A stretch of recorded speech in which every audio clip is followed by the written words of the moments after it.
Assalamualaikum warahmatullahi wabarakatuh, dan selamat pagi teman-teman. Kita lanjutkan lagi untuk budidaya trigona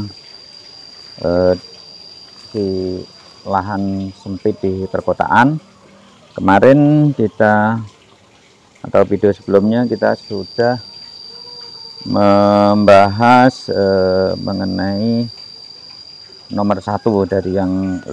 Jadi video sebelumnya bisa ditonton teman-teman, yaitu membuat kondisi untuk suhu dan kelembapan mendekati hutan. Terus berikutnya lagi si vegetasi, baik itu si sumber polen, nektar, dan resin. Itu kemarin bahasan di video yang pertama untuk budidaya trigona di lahan sempit di perkotaan. Selanjutnya kita lanjutkan untuk pagi ini adalah bagaimana memilih koloni. Jadi kalau koloni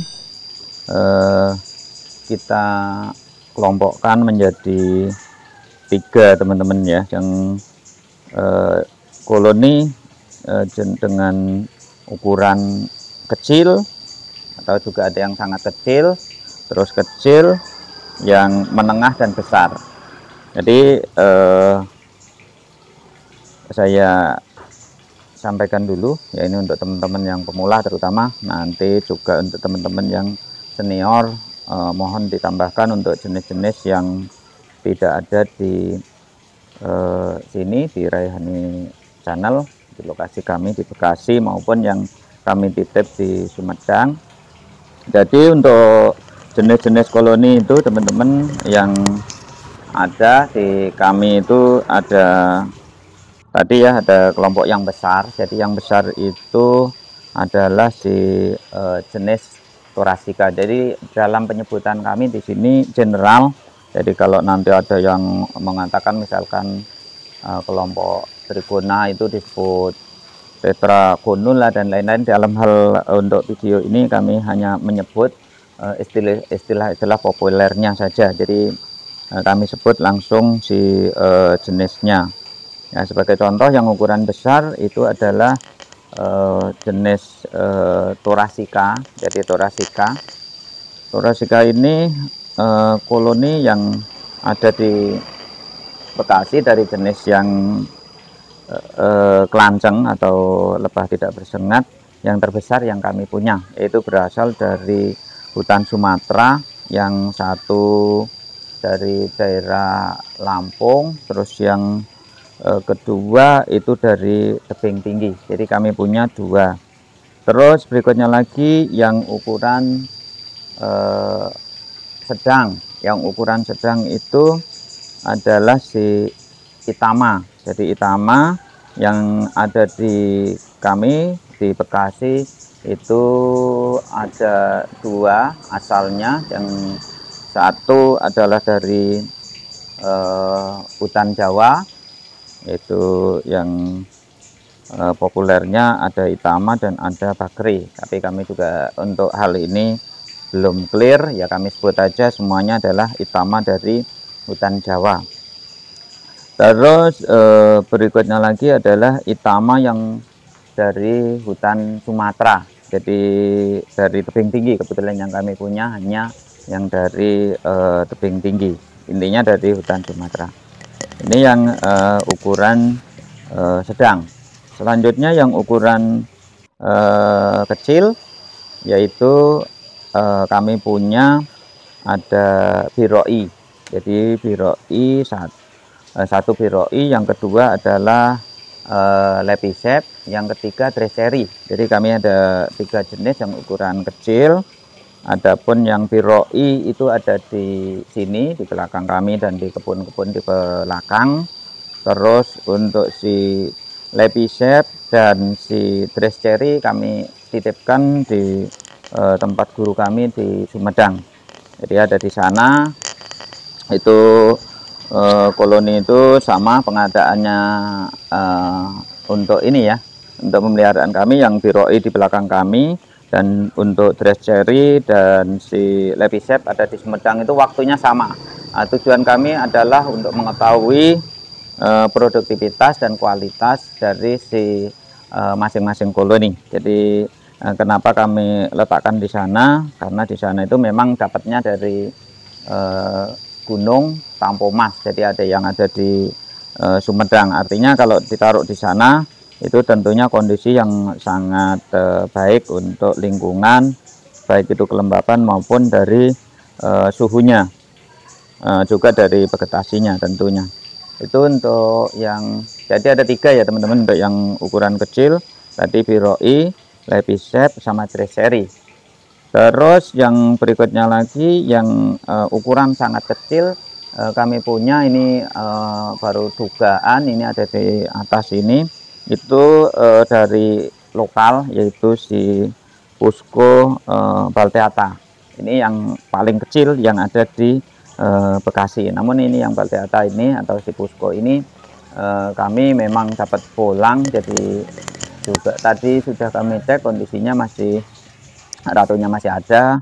Kelihatannya ini penempatannya kurang pas, banyak dimakan sama predator cicak.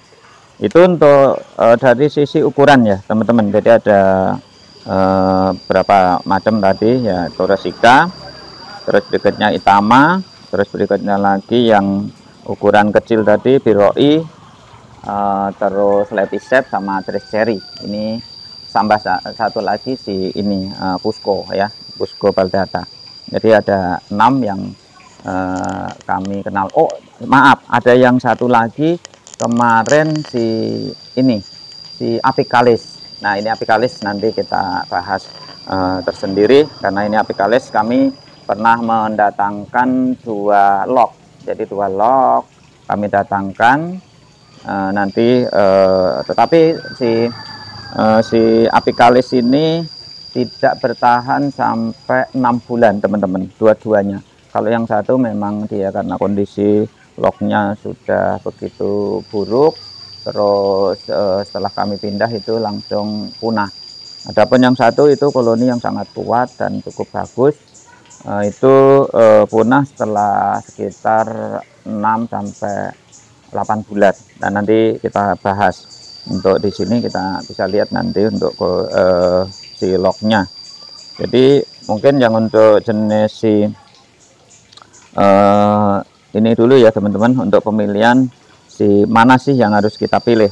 Jadi yang pertama, kalau kita memilih yang jenis besar, yang pertama baik besar, yang sedang, kecil maupun sangat kecil, yang menjadi ukuran itu satu adalah kelembaban dan si suhu. Itu tidak bisa ditawar-tawar. Suatu contoh gini, kalau teman-teman tinggal di dataran tinggi, misalkan ada di Panas atau yang lebih tinggi lagi mungkin di lereng-lereng gunung ya, terus bercita-cita untuk, atau daerah ini yang mungkin perkotaan ya, kita kan topiknya di perkotaan. Misalkan teman-teman yang di Semarang, jadi yang di Semarang itu kan relatif tinggi, atau juga yang di sini perkotaan lagi di yang tinggi, misalkan daerah Megamendung di situ ya, itu kan relatif masih perkotaan. Mungkin di sana suhunya cukup dingin misalkan, terus kelembapannya juga tidak sesuai. Nanti kita piara misalkan Viroi, kemungkinan besar dia misalkan itu mungkin punah, tapi misalkan pun bisa bertahan, mungkin tidak produktif. Jadi tidak seproduktif kalau kita memilih jenis yang memang kita dapat dari dataran tinggi. Contoh kalau yang sama-sama asal Sulawesi itu bisa memilih Incisa. Jadi Incisa itu daerah pegunungan kalau teman-teman mau miara itu. Nah, cuma karena kami di daerahnya di sini dataran rendah, lalu kondisinya juga panas, maka kami tidak memilih itu. Nah, yang kami pilih si Viroi. Itu untuk si kondisinya seperti itu ya teman-teman. Jadi untuk memilih koloni yang pertama itu kita lihat tadi kondisi kita, daerah untuk si daerahnya ini daerah dingin atau daerah panas.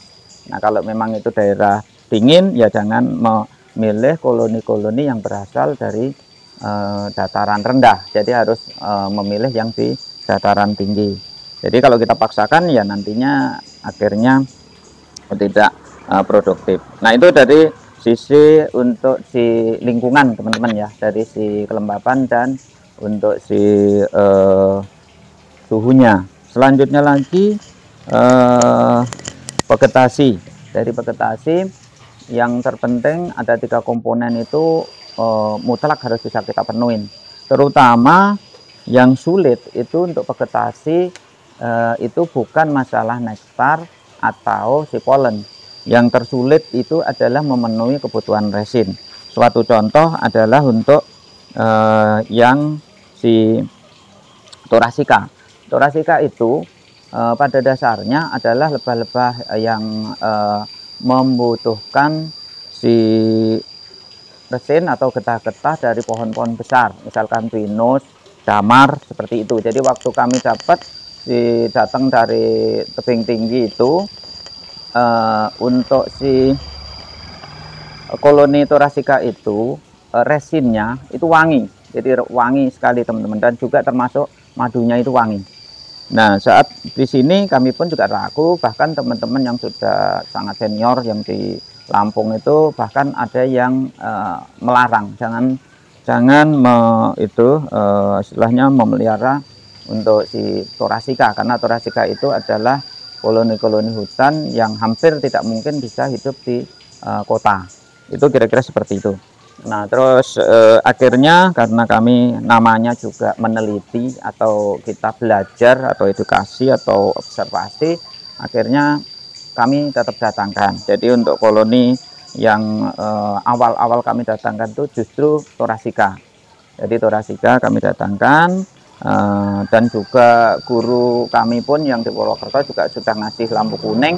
Kalau untuk Thoracea hampir tidak mungkin bisa dipelihara di perkotaan. Terus akhirnya kami datangkan, lalu sampai saat ini alhamdulillah itu bisa menyesuaikan diri dengan mengganti si resin damar maupun pinus tadi dengan diganti resin-resin getah mangga. Kalau kami cium aromanya itu kira-kira getah mangga, dan itu juga cukup keras sehingga masih bisa bertahan.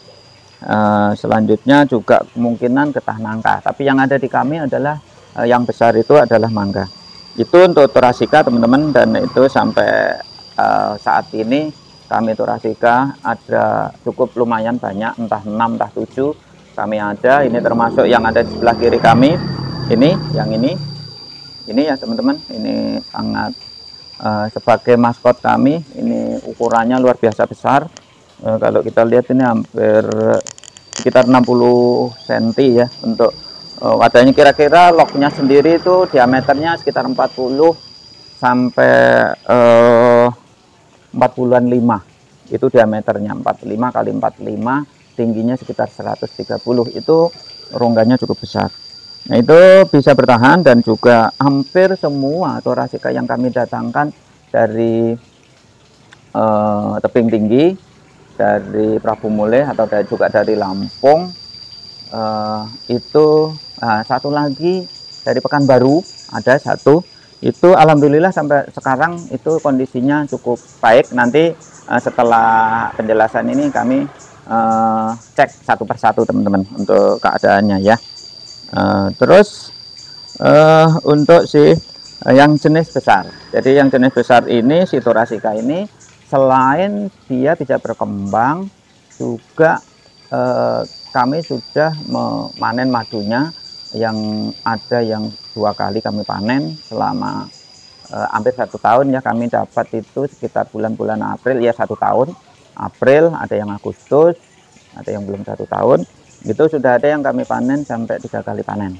Itu untuk Thoracea. Artinya tadi untuk si Thoracea ini bisa kita piara dengan catatan tadi, untuk si sumber-sumber resinnya tadi ada sumber resin-resin yang sifatnya itu keras, lalu dia kuat. Kalau tidak akan tahan. Itu untuk jenis yang damar dan untuk pinus ya teman-teman.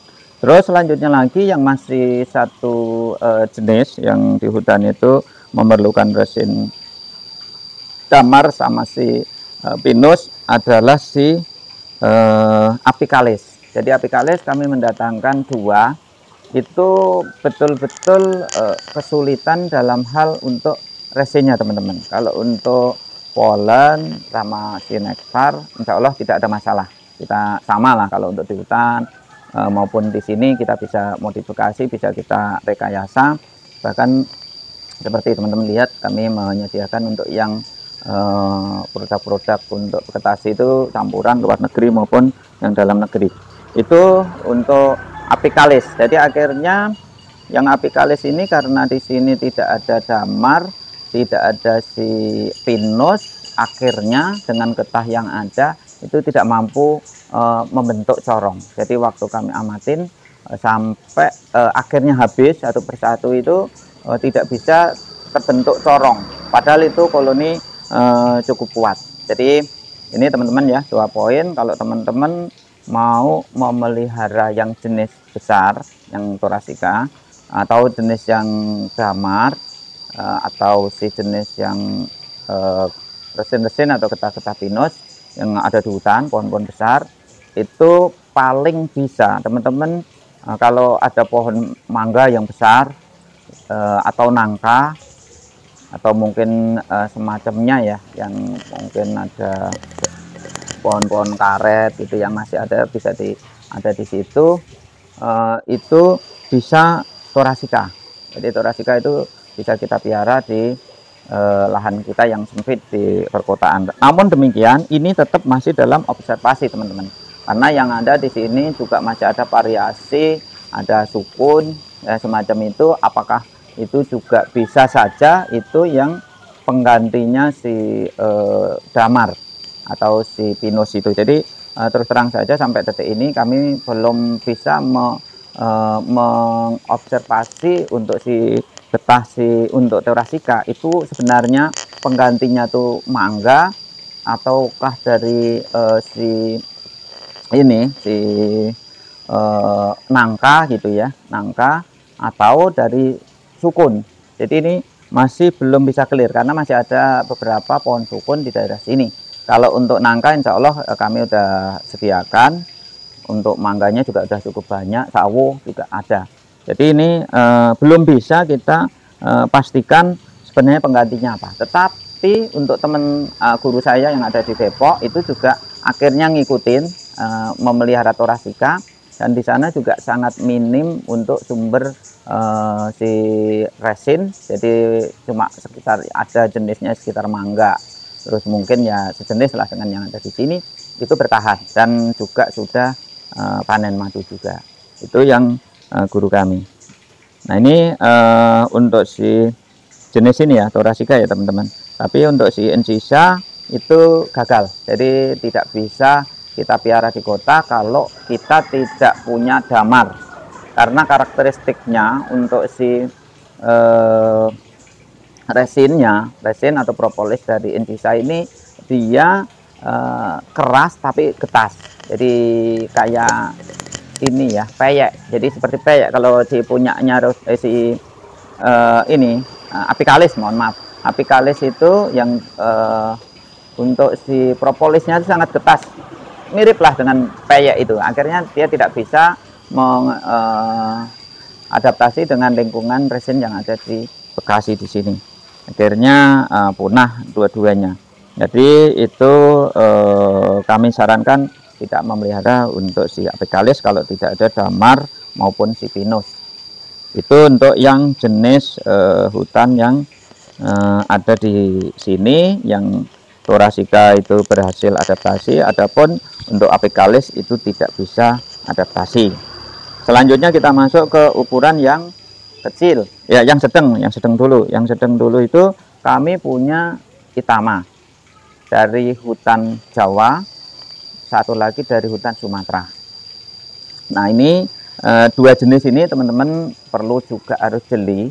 Jadi yang dari hutan Sumatera lewat tebing tinggi kami punya 3. Jadi punya 3 sangat super sekali, baik lognya maupun koloninya. Koloninya sangat bagus. Akan tetapi berjalannya waktu yang satu log itu punah. Setelah kira-kira sekitar 6 bulanan itu punah sama sekali, bersih. Terus yang dua, yang dari Sumatera itu masih bertahan, koloninya kuat, tetapi satu hal, si koloni ini tidak bisa produktif untuk madunya. Jadi madunya tidak bisa produktif. Kayak gini yang Itama dari Sumatera. Terus kita lanjutkan lagi untuk Itama dari Jawa. Yang dari Jawa kami punya dari Wonosobo, terus satu lagi dari mana datanya lupa ada di belakang. Pokoknya dari Jawa lah intinya ya, dari Jawa. Oh, satu lagi dari Jawa Timur, dari hutan Jawa Timur. Cuma secara detailnya hutan mana kami tidak sampai ke sana karena itu tentunya kami juga tidak berani menanya sampai sedetail itu. Nah, untuk yang Itama dari Jawa itu kami tadinya punya empat, yang dua itu punah akibat si suhu sama temperatur suhu sama si kelembapan saat itu tidak bisa tercapai mendekati hutan aslinya. Nah, setelah mendekati bisa terbentuk si tanaman, adanya air, lalu bisa berkembang sampai sekarang. Bahkan kemarin ada yang punah satu itu bisa kami jadikan tempat si pecah koloni. Itu untuk yang Itama Jawa. Terus berikutnya lagi dua-duanya kami sudah bisa panen madu. Sementara Itama yang dari Sumatera itu sampai sekarang belum bisa panen madu sedikit pun. Bahkan untuk pot-pot madu pun sempat muncul beberapa biji, tetapi sempat isi, setelah berapa lama kemudian itu diambil lagi. Ini yang untuk si Itama. Jadi di sini bisa kita garis bawain, kalau teman-teman yang berada di Pulau Jawa, kami lebih menyarankan untuk melihara Itama yang dari Jawa. Kira-kira itu. Tapi kalau yang teman-teman masih dekat-dekat di daerah Sumatera, seyogyanya memelihara dari Itama yang di Sumatera. Jadi selain juga dia bisa berkembang biak, tentu produksi madunya ada. Jadi ini untuk yang Itama dari Sumatera ini bukan hanya kami teman-teman, tetapi guru kami yang dari Bandung itu cukup banyak koloninya tuh, kalau pengakuan beliau itu sampai punya ribuan. Itu karakteristiknya juga ada yang seperti itu. Jadi di Bandung dipiara kuat tapi tidak ada hasil madunya. Itu menurut penuturan guru kami dan juga yang kami alami. Itu dua teman-teman ya. Jadi teman-teman bisa ini sendiri memilah-milah tanpa kami bertujuan apapun. Untuk teman-teman yang dari Sumatera maupun dari Jawa, itu kami tidak punya tendensi apapun ya, punya pamrih apapun tidak, tapi kami betul-betul melakukan observasi riset yang kami lakukan di Bekasi ini dengan kondisi temperatur dan kelembapan yang ada di video-video sebelumnya. Teman-teman bisa lihat sendiri seperti itu kondisinya. Jadi itu untuk koloni yang menengah. Selanjutnya untuk koloni yang kecil. Yang kecil kami punya 3 tadi, ada Dress Cherry, Lepicep, itu ada di Sumedang, di tempat habitatnya masih dekat-dekat sana, diambil dari Sampomas lalu dipiara di Pasehan, di kecamatan daerah kelurahan Pasehan, kecamatan Pasehan di Sumedang. Mudah-mudahan nggak salah ini nyebut namanya daerahnya. Itu kami letakkan adalah sekitar Oktober, sama dengan yang ada di belakang kami di ini. Nah, terus berikutnya lagi yang satu lagi adalah si Biroi. Jadi kami punya 3 untuk jenis yang ukuran kecil. Kami punya 3, yang di sini di belakang kami ini sudah, maaf, yang ini sudah kami panen madu. Ini kami panen sekali waktu tanggal 5 Maret tahun 2022. Itu sudah kami panen. Nah, sekarang ini kalau misalkan kami mau panen pun juga masih bisa. Adapun hasilnya berapa kami juga belum bisa memperkirakan. Itu untuk si ukuran yang kecil. Nah sebaliknya yang si Lepicep, Dress Cherry, kami Lepicep punya 30 kotak atau 30 stok, lalu Dress Cherry punya 30 stok. Memang kami observasi, jadi sejauh mana keandalan koloni-koloni ini untuk bisa bertahan hidup dan produktivitasnya.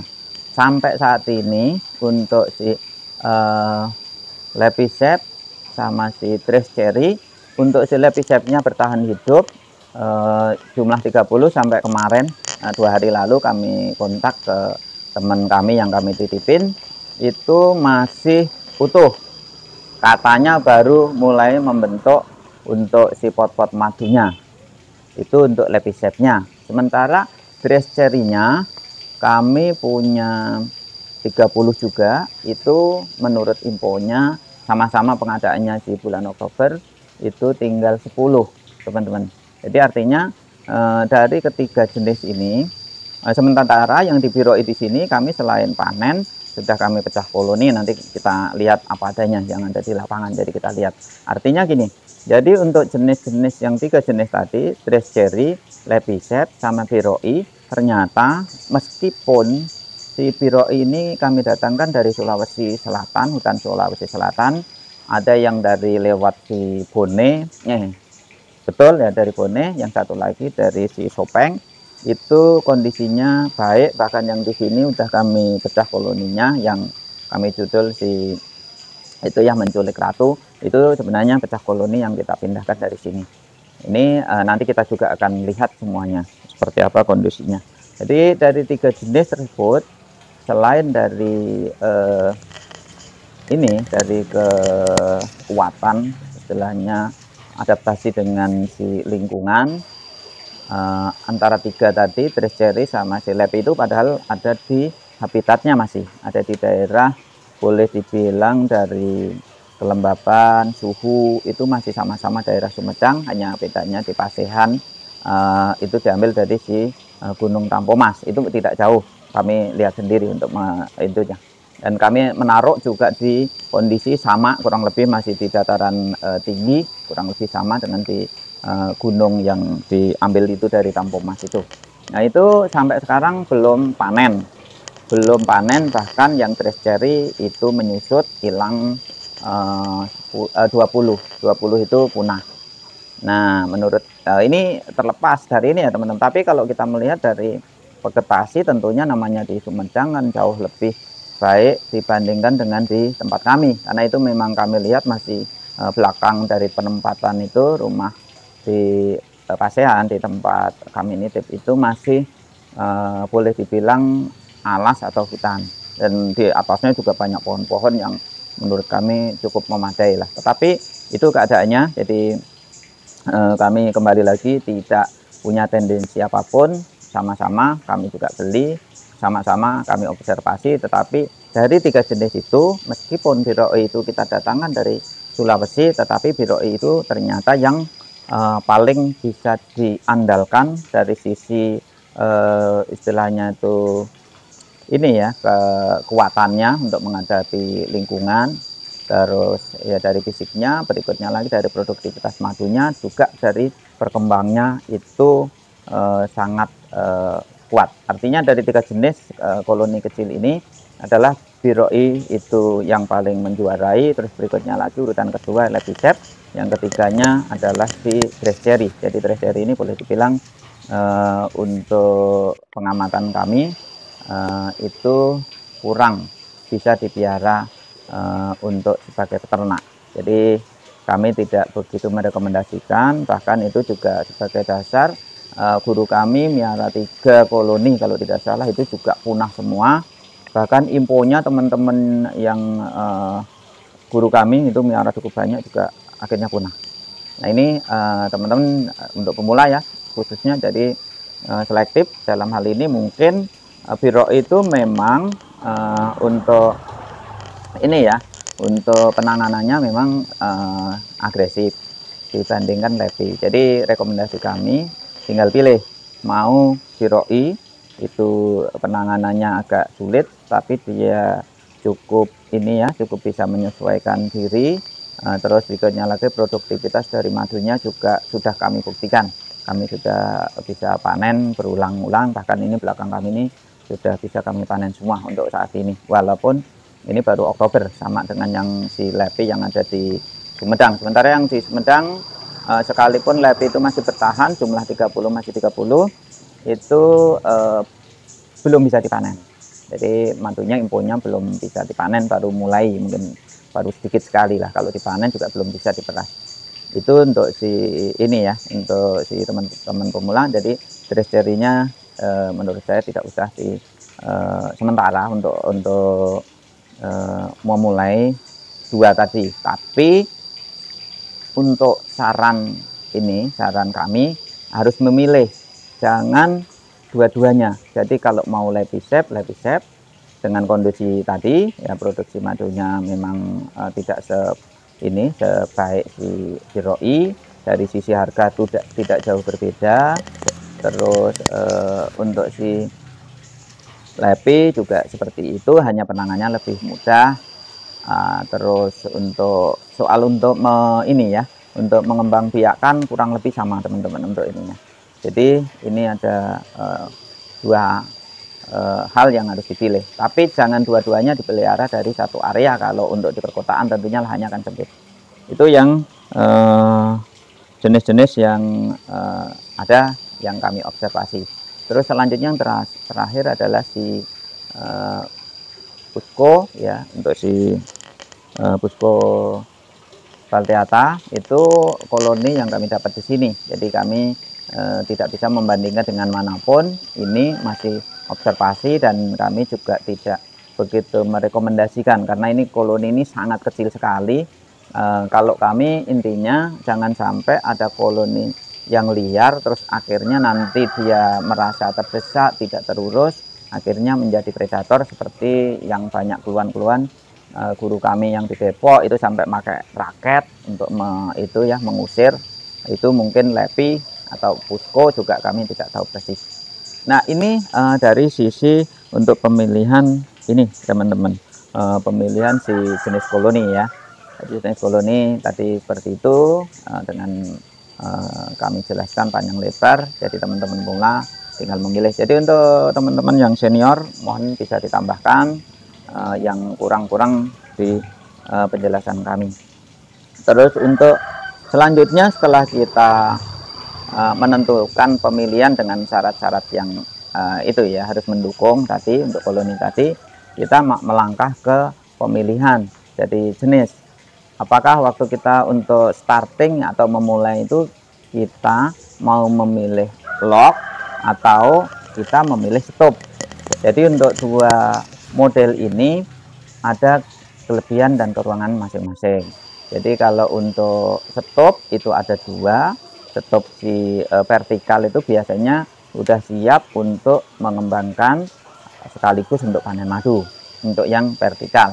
Sementara kalau yang jenis yang horizontal umumnya stop ini stop yang boleh dikriteriakan koloni-koloni yang belum kuat atau populernya dengan koloni bakalan. Jadi seperti itu. Jadi semua sudah kami lakukan untuk melakukan observasi semua, baik itu yang horizontal, vertikal maupun lock. Kami sudah melakukan observasi dan hasilnya juga bisa kami sampaikan sebagai berikut. Untuk jenis-jenis lock itu ada plus minusnya. Plus minusnya satu, kita tidak bisa memilih kondisi kedalaman lock atau sarang dari si koloni itu kedalamannya seberapa, sehingga bisa jadi kita membeli lock itu kayunya besar tapi sebenarnya itu koloni kecil. Ini kekurangannya. Terus berikutnya lagi untuk pengiriman. Nah untuk pengiriman, karena lock itu biaya pengirimannya mahal. Terus untuk resiko packing juga terlalu berisiko, karena di dalam lock itu biasanya ruangannya itu sudah memang hanya pas untuk koloni dan resen maupun madunya. Jadi kalau kita pengirimannya tidak sesuai, misalkan dari waktu, dari packingnya kurang tepat, umumnya koloni-koloni ini akan mati di perjalanan karena kurang oksigen, dan itu sudah kami alami sendiri untuk kejadian-kejadian seperti ini. Baik itu karena faktor lamanya pengiriman, juga waktu atau kualitas dari packingnya yang memang kurang bagus, tidak sesuai untuk kebutuhan oksigennya. Bisa jadi juga karena log itu terlalu kecil sehingga dia rongga untuk oksigennya itu tidak memadai. Ini kelemahannya. Jadi cukup banyak poin-poin yang teman-teman pemula harus pertimbangkan. Terus kelebihannya, kalau kita sesuai, kita mendapatkan log yang memang mutunya bagus, ya ini seperti yang belakang kami ini kebetulan dari 5 yang kami adakan, yang kurang bagus hanya 1 ini ya, kurang ini 1 ini agak kurang bagus, tapi sekarang alhamdulillah sudah baik. Ini yang untuk ini. Nah, kelebihannya kita tinggal langsung masang ini teman-teman, si topping-topping, lalu sudah menghasilkan madu. Nah, terus kesulitan berikutnya lagi untuk pecah koloninya. Itu koloninya kalau yang model log itu memang relatif sulit. Itu untuk ininya ya teman-teman, untuk si pemilihan dari log maupun stop. Berikutnya lagi kalau yang stop yang siap gunakan ya, kalau yang stop untuk siap gunakan itu punya kelebihan waktu pengiriman itu umumnya jauh lebih selamat, baik itu yang horizontal maupun vertikal. Kalau yang vertikal tinggal kita letakkan, kalau dimensinya nanti sudah bagus sesuai dengan koloni dan vegetasi, tinggal kita panen. Karena model vertikal itu tinggal kita ambil biasanya 2 susun atau 3 susun, susunnya kita tinggal ambil. Tapi kami tidak menganut yang model si vertikal karena banyak koloni-koloni yang mati umumnya. Jadi kami mengembangkan sendiri dengan stop yang dengan si apa namanya, stop dengan si topping, dengan panen madunya di toppingnya. Nah, ini kami sedang observasi, mudah-mudahan nanti berjalan. Terus kalau yang model untuk si horizontal biroi ya, khusus untuk biroi, kalau untuk si Lepisep maupun Dresseri tidak masalah, karena sebenarnya si Lepisep itu koloni yang boleh dibilang kriterianya kecil. Untuk ukuran si stop ukuran 10 kali 10 mungkin panjangnya sekitar 20 sudah memadai untuk berkembang biaknya dia maupun panen madunya sudah cukup. Tapi untuk biroi itu tidak bisa, gitu ya teman-teman. Nanti kita lanjutkan.